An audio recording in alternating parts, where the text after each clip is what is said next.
Part 1, Aspire. Lesson 3, Become a Student. Let no man's ghost come back to say my training let me down. Sign in the New York Fire Department Training Academy. In April in the early 1980s, a single day became one guitarist's nightmare and became another's dream and dream job.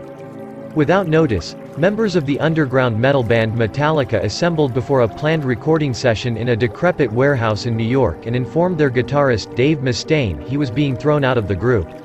With few words, they handed him a bus ticket back to San Francisco.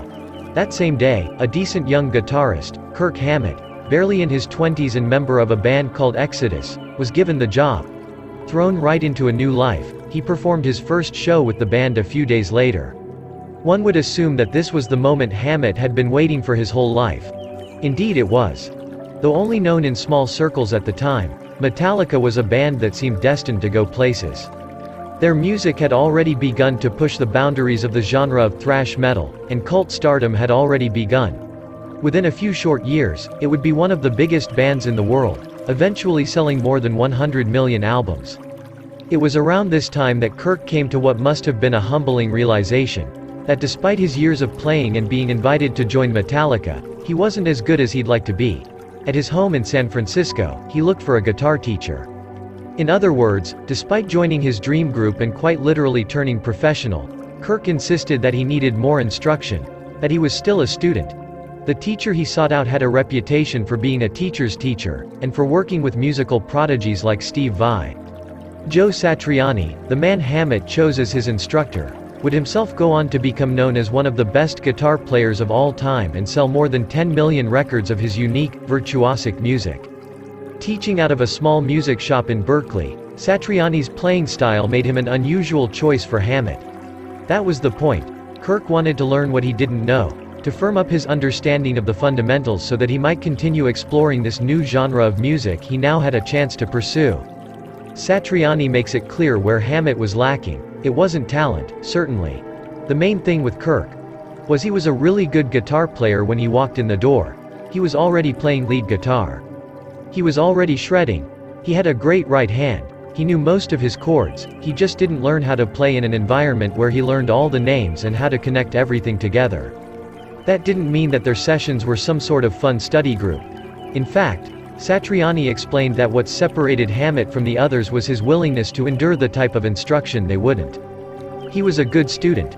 Many of his friends and contemporaries would storm out complaining thinking I was too harsh a teacher. Satriani's system was clear.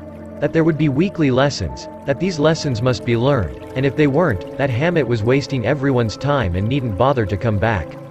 So for the next 2 years Kirk did as Satriani required, returning every week for objective feedback, judgment, and drilling in technique and musical theory for the instrument he would soon be playing in front of thousands, then tens of thousands, and then literally hundreds of thousands of people.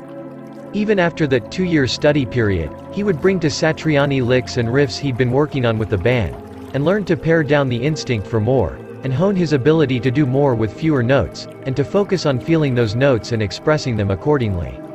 Each time, he improved as a player and as an artist. The power of being a student is not just that it is an extended period of instruction. It also places the ego and ambition in someone else's hands. There is a sort of ego ceiling imposed. One knows that he is not better than the master he apprentices under. Not even close. You defer to them, you subsume yourself. You cannot fake or bullshit them. And education can't be hacked. There are no shortcuts besides hacking it every single day. If you don't, they drop you. We don't like thinking that someone is better than us. Or that we have a lot left to learn. We want to be done. We want to be ready. We're busy and overburdened. For this reason, updating your appraisal of your talents in a downward direction is one of the most difficult things to do in life, but it is almost always a component of mastery. The pretense of knowledge is our most dangerous vice, because it prevents us from getting any better. Studious self-assessment is the antidote.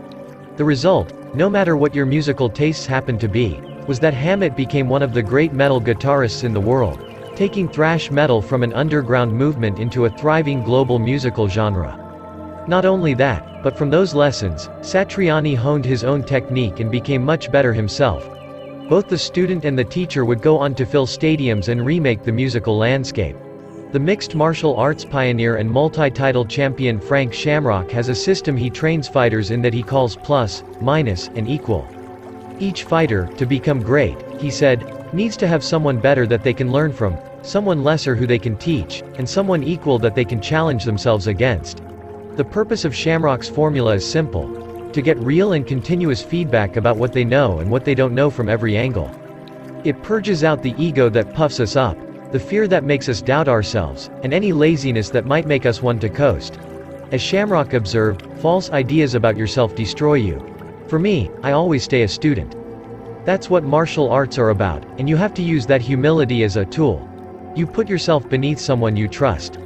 This begins by accepting that others know more than you and that you can benefit from their knowledge, and then seeking them out and knocking down the illusions you have about yourself. The need for a student mindset doesn't stop with fighting or music. A scientist must know the core principles of science and the discoveries occurring on the cutting edge. A philosopher must know deeply, and also know how little they know, as Socrates did. A writer must be versed in the canon, and read and be challenged by her contemporaries too. A historian must know ancient and modern history, as well as their specialty. Professional athletes have teams of coaches, and even powerful politicians have advisors and mentors. Why? To become great and to stay great, they must all know what came before, what is going on now, and what comes next. They must internalize the fundamentals of their domain and what surrounds them, without ossifying or becoming stuck in time. They must be always learning. We must all become our own teachers, tutors, and critics. Think about what Hammett could have done. What we might have done in his position were we to suddenly find ourselves a rock star, or a soon-to-be rock star in our chosen field.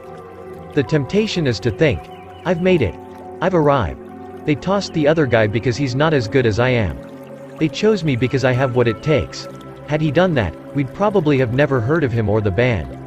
There are, after all, plenty of forgotten metal groups from the 1980s. A true student is like a sponge, absorbing what goes on around him, filtering it, latching on to what he can hold. A student is self-critical and self-motivated, always trying to improve his understanding so that he can move on to the next topic, the next challenge. A real student is also his own teacher and his own critic. There is no room for ego there. Take fighting as an example again, where self-awareness is particularly crucial because opponents are constantly looking to match strength against weakness. If a fighter is not capable of learning and practicing every day, if he is not relentlessly looking for areas of improvement, examining his own shortcomings, and finding new techniques to borrow from peers and opponents, he will be broken down and destroyed. It is not all that different for the rest of us. Are we not fighting for or against something? Do you think you are the only one who hopes to achieve your goal? You can't possibly believe you're the only one reaching for that brass ring. It tends to surprise people how humble aspiring greats seem to have been. What do you mean they weren't aggressive, entitled, aware of their own greatness or their destiny? The reality is that, though they were confident, the act of being an eternal student kept these men and women humble. It is impossible to learn that which one thinks one already knows, Epictetus says. You can't learn if you think you already know. You will not find the answers if you're too conceited and self-assured to ask the questions. You cannot get better if you're convinced you are the best.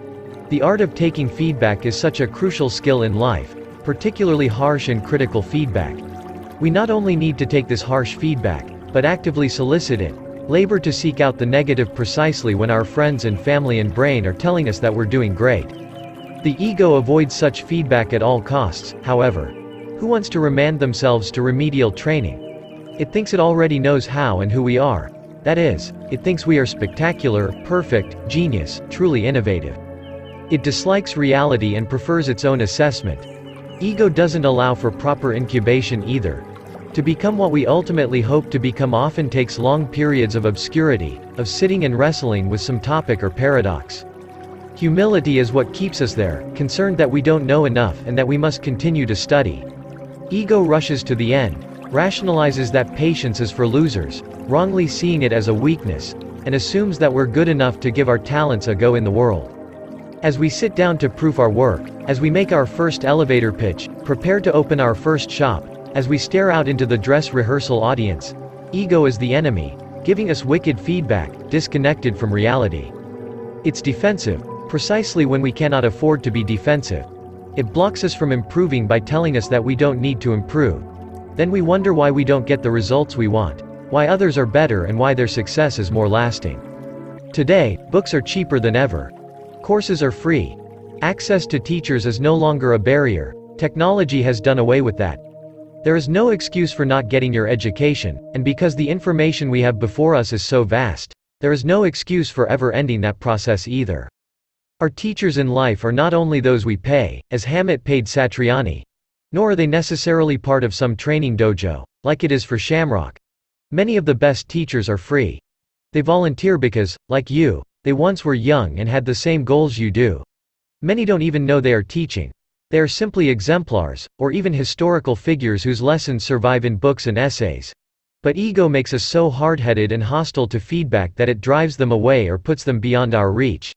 It's why the old proverb says, "When student is ready, the teacher appears."